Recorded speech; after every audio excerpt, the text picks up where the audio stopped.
दुपारची वेळ झाली होती. सासू कुसुम आणि सून वर्षा दोन्ही शेतात गेल्या होत्या. शेतात काम करत असताना शेताच्या एका टोकाला सासूबाई तर दुसऱ्या टोकाला सून वर्षा काम करत होती. दोघेही कामात गुंतलेल्या होत्या. दिवस मावळत चालला होता आणि याच वेळी सासू कुसुम शेताच्या शेवटच्या टोकापासून वर्षा काम करत असलेल्या ठिकाणी आली. त्या ठिकाणी आल्यानंतर वर्षा त्यांना जमिनीवर रक्तबंबाळ अवस्थेत दिसून आली. कुसुम यांनी वर्षाला उठवण्याचा प्रयत्न केला, मात्र वर्षा काही हालत नव्हती. त्यानंतर कुसुम यांनी आरडाओरड करायला सुरुवात केली. वर्षाला काय झालं काही कळत नव्हतं. सासूचा आरडाओरड ऐकून दुसऱ्या शेतात काम करणारे लोक धावत सासू आणि सुनेकडे आले. वर्षाच्या तोंडावर पाणी मारलं, पण वर्षा कोणत्याही प्रकारची हालचाल करत नव्हती. जमलेल्या लोकांनी तात्काळ वर्षाला शहरातील गजानन महाराज मंदिरातील परिसरात असलेल्या रुग्णालयात आणलं. त्या ठिकाणी डॉक्टरने वर्षाची अवस्था पाहून तिला ॲडमिट करून घेतलं नाही.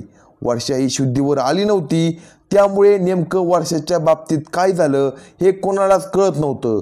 त्यामुळे वर्षाला दुसऱ्या एका खाजगी रुग्णालयात दाखल करण्यात आलं. त्या ठिकाणी डॉक्टरने तिला दाखल करून घेतलं आणि काही वेळातच वर्षावर ICUमध्ये उपचार सुरू करण्यात आले. रविवारचा दिवस होता. रात्री उशिरा वर्षा जेव्हा शुद्धीवर आली त्यावेळी तिच्या बाबतीत घडलेला सर्व प्रकार तिने घरच्या लोकांना सांगितला. घरच्या लोकांनी जेव्हा हे सर्व ऐकलं त्यावेळी त्यांच्या पायाखालची जमीन सरकली. कारण वर्षाच्या बाबतीत जे काही घडलं होतं ते अतिशय भयंकर स्वरूपाचं घडलं होतं. सोमवारचा दिवस उजाडला होता.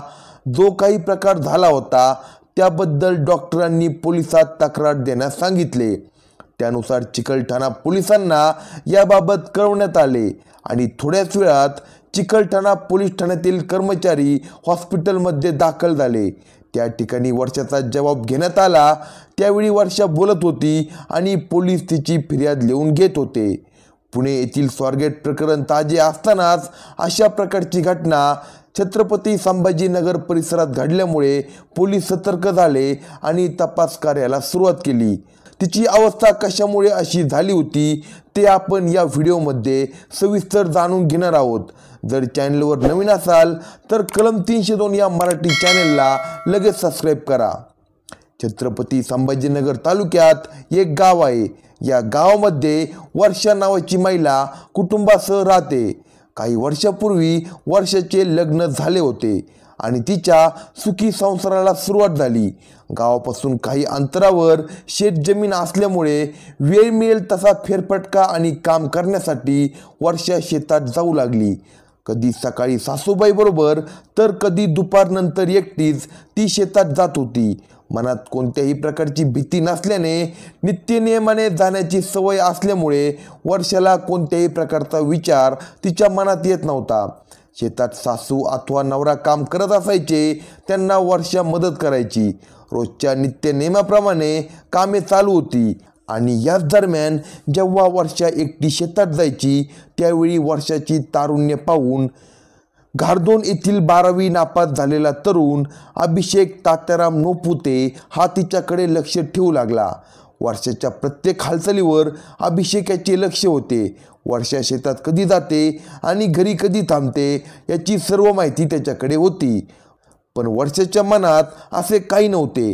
अभिषेक याच्या डोक्यात वेगळाच प्लॅन चालू झाला होता. वर्षा जेव्हा शेतात एकटी दिसेल त्यावेळी तिला सोडायचं नाही असा काहीसा विचार आणि संधी शोधण्याचा अभिषेक प्रयत्न करत होता. अभिषेक याच्या ज्या काही हालचाली चालू होत्या त्याची किंचित सुद्धा कल्पना वर्षाला नव्हती. शनिवारच्या दिवशी शेतातील कामे उरकून आल्यानंतर रविवारच्या दिवशी सकाळी सासू कुसुम शेतात लवकर गेल्या आणि दुपारनंतर घरातील कामे उरकून वर्षा शेतात निघाली. घरातून वर्षा निघाल्यानंतर अभिषेक याने वर्षाचा अंदाज घेतला. शेताच्या दिशेने ती एकटी जात असल्याचं त्यांनी पाहिलं आणि काही वेळातच तो वर्षाचा पाठलाग करू लागला. आज वर्षा एकटीच आहे, त्यामुळे आज काही जरी झाले तरी तिला सोडायचं नाही असा विचार करून अभिषेक निघाला होता.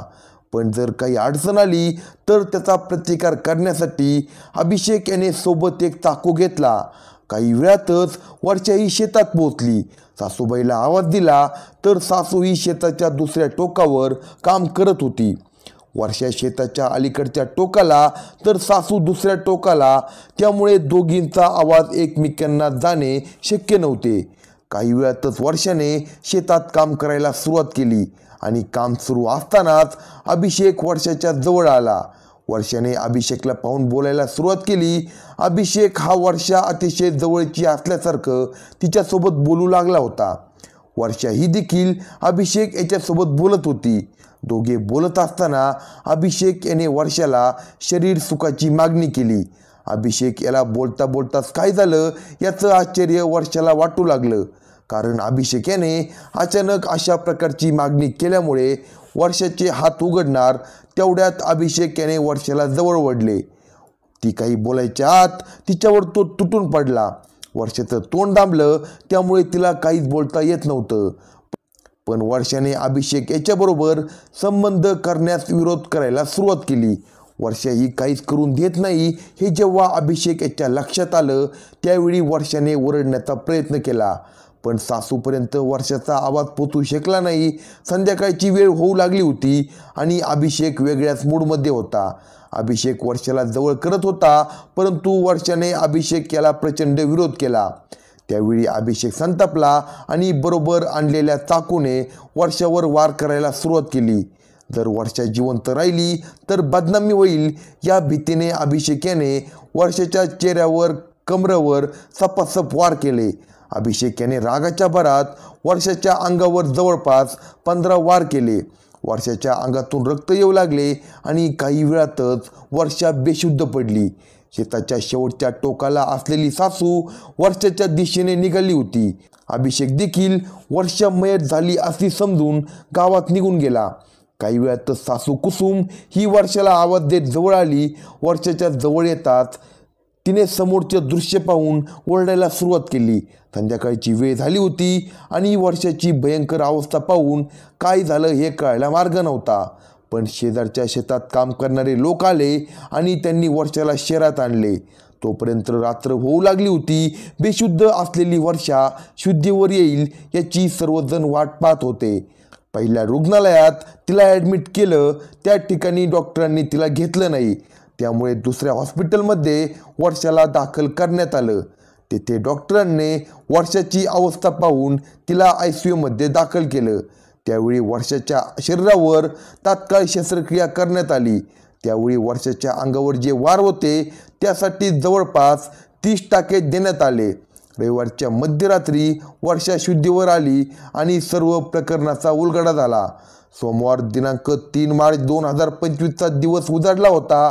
डॉक्टरांनी तात्काळ पोलिसांशी संपर्क साधण्यास सांगितले आणि त्यानुसार चिकलठाणा पोलीस ठाण्याचे कर्मचारी रुग्णालयात आले. वर्षावर उपचार सुरू असलेल्या ICU कक्षात ते दाखल झाले. त्यावेळी त्यांनी वर्षाची फिर्याद घेतली.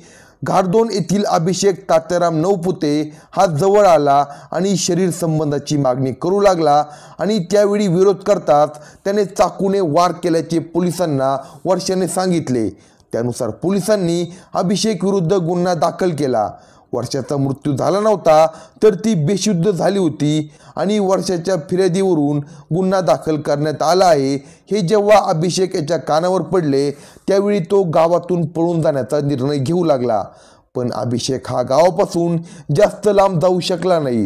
गावाच्या शेजारी असलेल्या शेतात तो लपून बसला होता. पोलीस गावात दाखल झाले. तपास कार्य सुरू असताना अभिषेक हा शेतात लपून बसल्याचं पोलिसांना कळालं. त्यानुसार पोलिसांनी शेतात धाड टाकली आणि अभिषेक याला अटक केली आहे. अशाच नवनवीन क्राईम स्टोरी ऐकण्यासाठी कलम 302 या मराठी चॅनलला सबस्क्राईब करा आणि आपल्या प्रतिक्रिया कमेंट बॉक्समध्ये कळवा.